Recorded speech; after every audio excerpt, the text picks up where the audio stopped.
Thank you for having me again. And if we look at it from different perspectives, let's start with the security aspect of things. I think the major event or disaster that has happened in the recent times is the explosion or the suicide attack against the church in Damascus. It's the first time that a church in Damascus is attacked by a suicide bomber. We've had obviously the Syrian regime attacking churches in areas in opposition control through the history of the conflict, but not via air bombardment, not via a suicide bomber. So it's been, and the timing of it was also very scary because it was on a Sunday evening during a mass when you had about, according to the patriarch, there were around 500 people in the church. So the number of casualties could have been much higher. It's already quite high. We have about not about 23 people lost their lives and 53 people were injured. And luckily, the reason why the number of casualties is not higher is that one of the how do you call them? The people who were inside the church praying caught the suicide bomber and jumped on him. So he basically hugged the suicide bomber to protect the rest of the people. Um, it created,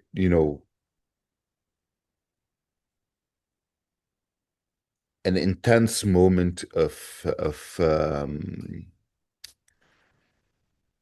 security challenge inside the city, but then also engendered a lot of debate about security protocols around churches, around also around mosques, and whether this is then that was the first discussion. Then the second discussion is who's behind it.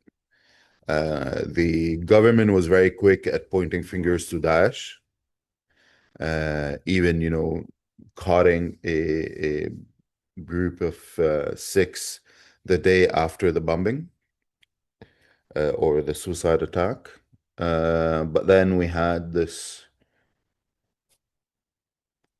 unheard or semi-heard of group called Ansar al-Sunnah claiming responsibility for it. Daesh has not claimed responsibility, which is unlike Daesh. Usually, Daesh, whenever they do something, they immediately say we did it. They like the propaganda that comes with it. So we don't. But then who's Ansar Sunnah? We're trying to find out, who are they made of? The information we managed to gather so far is that they're defectors from HTS that do not like what Jolani has been doing over the past 6 months. That has been too progressive for their taste. And basically, it's the Takfiri branch within HTS that kind of seceded and created this group. And the first time we heard of them were during the massacres on the coast in March. And this is the second time where we hear of them again. So we have two basically right now, two stories. One is the Ansar Sunnah story, and two is the official story, which is Daesh.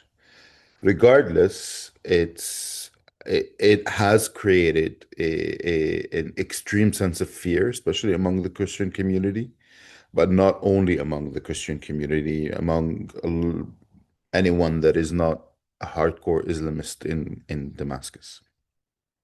And the management of the situation post suicide attack has not been at best. I know I can understand also this is a new government. They've only been in place for 6 months. They're not trained. They don't know how to deal with terrorist attacks, etc., etc. But all of these are not excuses not to basically provide proper security and cordon off the area, etc., and start the investigation. The security situation only started improving 2 days after the attack, where security presence was much more seen. And then, obviously, when the funeral procession happened yesterday, that was very, very well protected by the security forces. It also created a schism between the church and the state, with the whole debate about, it's an Islamic debate, whether you can uh, pray uh, for Christians to rest in peace. And the statements that were issued by the president and the Minister of Interior did not include, it included words of compassion and condolence, but did not pray for the fallen.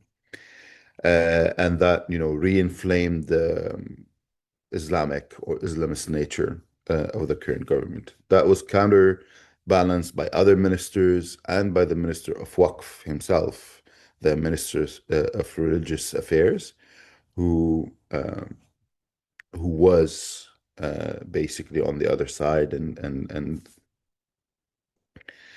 offered his condolences and prayed for the fallen people. But it created a very, very heated debate inside the country, which is not healthy, and this is the last thing we need at the moment. So that's from a security perspective, that's the highlight at the moment. On the political front, we don't have much happening. Everything was completely taken by the Iranian-Israeli conflict. And the only, I think, their noticeable thing is when Iran attacked Qatar.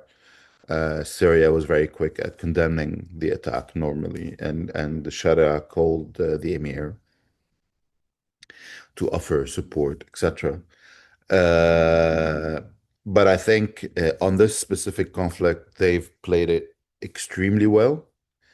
They were completely silent. They never took position, neither for Israel nor for Iran. And they've been very, very silent. And now we have a nice poster. I don't know if you've seen it in the middle of Tel Aviv for the new Abrahamic alliance, and it includes the photo of the Syrian president and the Lebanese president. So finally, we have a a poster of Ahmad al-Shara in Tel Aviv. Can you imagine? Well, anyway, so that's on the political front. Both Israel and Syria confirmed direct negotiations this week. But we don't know what they're negotiating. So we don't know the content of the negotiations, but we know both sides confirmed that they are now negotiating directly. It's not indirect, or it's not via a third party, but it's actually direct negotiations at the highest levels. On the economic front, I think the two big highlights. The first one is the first ever, not the first ever, but the first grant from the World Bank to Syria in 20 years. That was signed yesterday for the value of $146 million to rehabilitate power lines across the country, which comes in line with, the major investment announced by a Qatari firm about a month ago of $7 billion to create new power stations, four gas-fired power stations and one solar power station. So that's, one of the highlights on the economic front.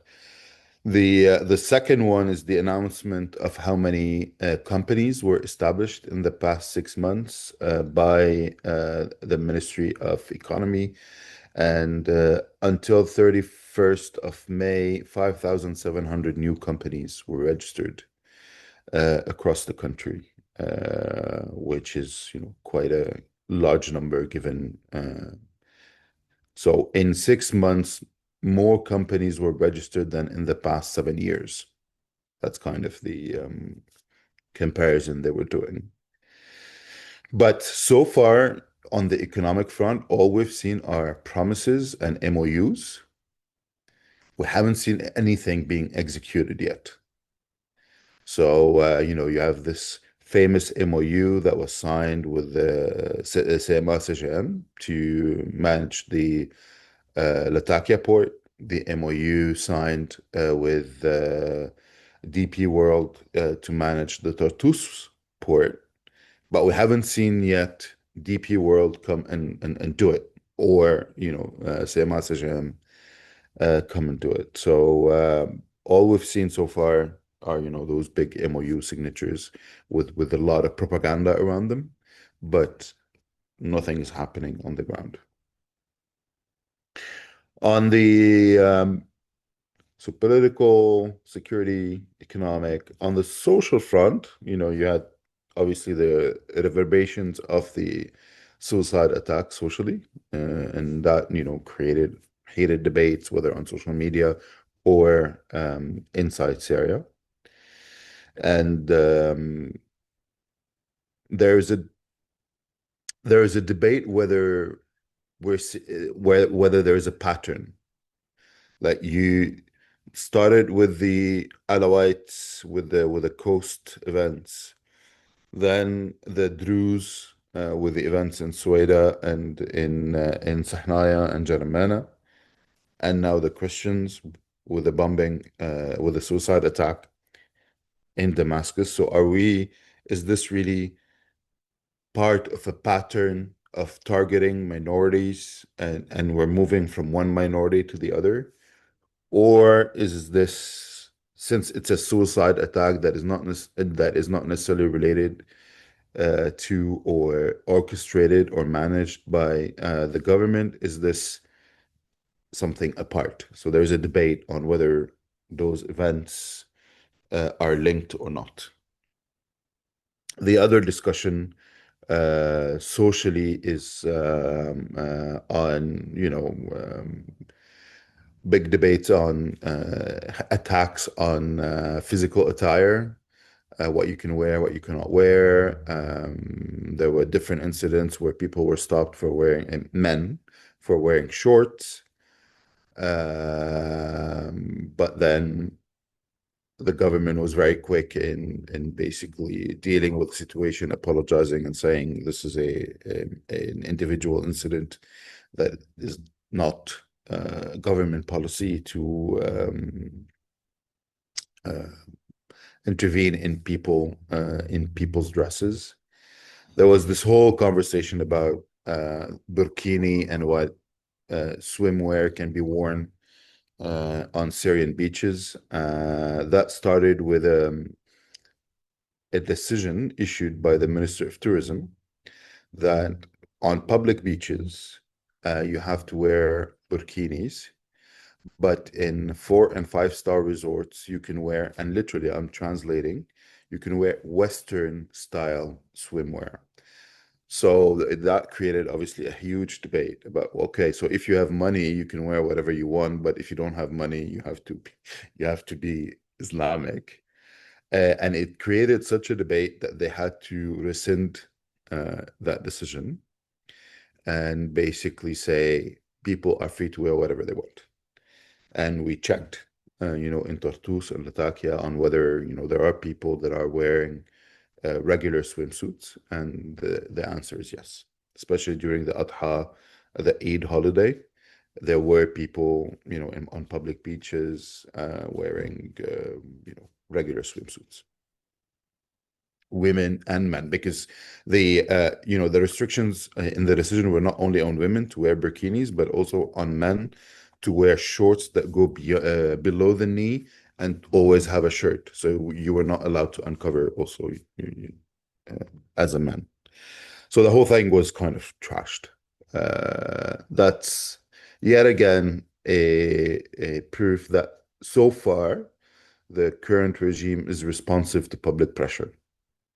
So they try something, and when they see a huge opposition from, from the people, they rescind it quite quickly. And last but not least, on the cultural scene, um, not much is happening.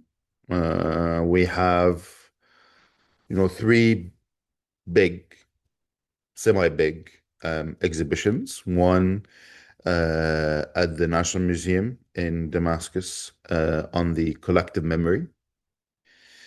There is a big exhibition at the Aleppo Citadel. And we have, there was a small cultural gathering in Homs.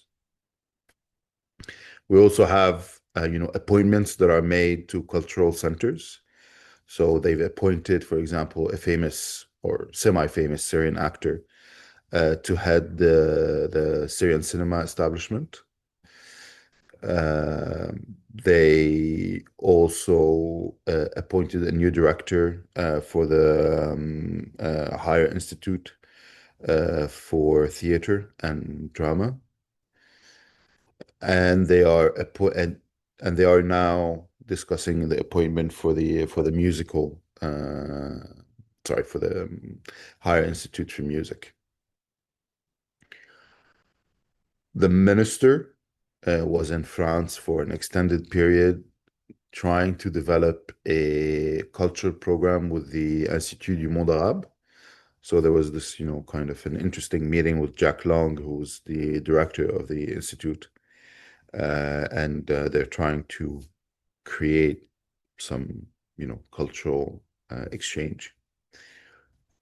On the elections, so that's also a big, yeah, that's on the political front. This is the big issue right now. So, and I'm gonna try to explain it as I understand it because it's still very confusing to a lot of Syrians. So, what we know so far is that the new parliament will be made of 150 members of parliament. 50 members of parliament will be appointed by the president, and 100 members will be indirectly elected by electoral colleges.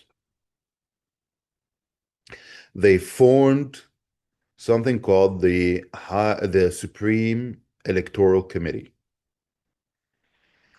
And now they've tasked that Supreme Electoral Committee, made of 11 people, to create subcommittees in each province. The role of those subcommittees is to nominate members to the Electoral College. And the way it would work is that for each seat, you have, what was the number? 30 electors. So let's say Damascus has 20 seats in the parliament. So your electoral college will be made of 600 people. For each seat, 30 electors. The so the role so the Supreme Committee nominates or creates subcommittees in each province. Each subcommittee nominates the members of the Electoral College for this province. And then candidates can only be members of the Electoral College. So you cannot have an outside candidate. I cannot be, if I'm not a member of if I'm not chosen to be a member of the Electoral College, I cannot be a member for the elections. A candidate, sorry, for the elections. So candidates have to be from the Electoral College. Elections will happen now. The discussion that we don't know, we don't have an answer to. How will elections happen? Is it at the provincial level? Is it at the district level? At the sub-district level? There's no answer to that because seats are allocated at the provincial level. So let's say Aleppo province has 31 seats, but then those 31, in theory, are allocated to districts and sub-districts. So 3 seats for District 1, 2 seats for District 2, etc., etc., etc. And then in District 1, that has 4 seats. 1 seat is for sub-district 1, 1 seat for sub-district 2, etc., etc. So at which level will the election happen? We don't have an answer to that yet. Um, it's a very confusing and convoluted model, I think on purpose. And what they said is that the process will take them in total about 3 months to finish the entire elections. And what we know so far is the composition of the Supreme Committee for the election. So we know the people.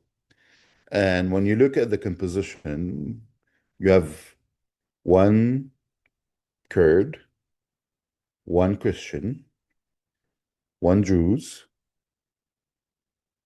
what else? One Ismaili, interestingly, not an Alawite, but an Ismaili. And then 7 HDS, like, more or less. So 11 people, 4 from different communities in Syria, and 7 that are more or less aligned with HTS and its grand program. And on the security front, I forgot also to mention, I was completely taken by the incident or by the suicide attack. But we also have on the security front the visit of the Turkish chief of staff with a high-level delegation from the Turkish army. And it was a 3-day visit. They stayed 3 days, visited different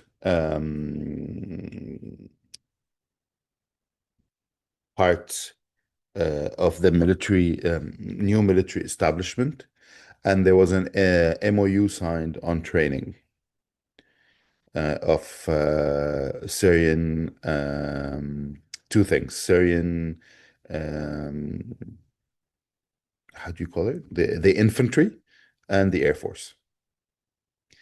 And for me, the Air Force was a bit weird because all the Syrian equipment is Russian made and all the Turkish equipment is US made. So I'm like, okay, how are you going to train them? But who knows? Maybe there will be new armed deals between Syria and the US because there is now also now for now it's a rumor that there will be a visit by the Secretary of Defense, Hegseth, and the Joint Chief of Staff, the US Joint Chief of Staff, to Damascus to sign also an agreement on a permanent, like on legalizing the US presence in Syria and for the US to have a permanent base. One. So they're going to go down from 8 bases. Now they're down to 4. And the rumor is they will maintain one permanent base in Syria, most probably the tenth base. So it's either will be one or two. So either one base, if it's one base, it will only be the 10th. If we're gonna have 2 bases, it will be one in 10th and one in the northeast.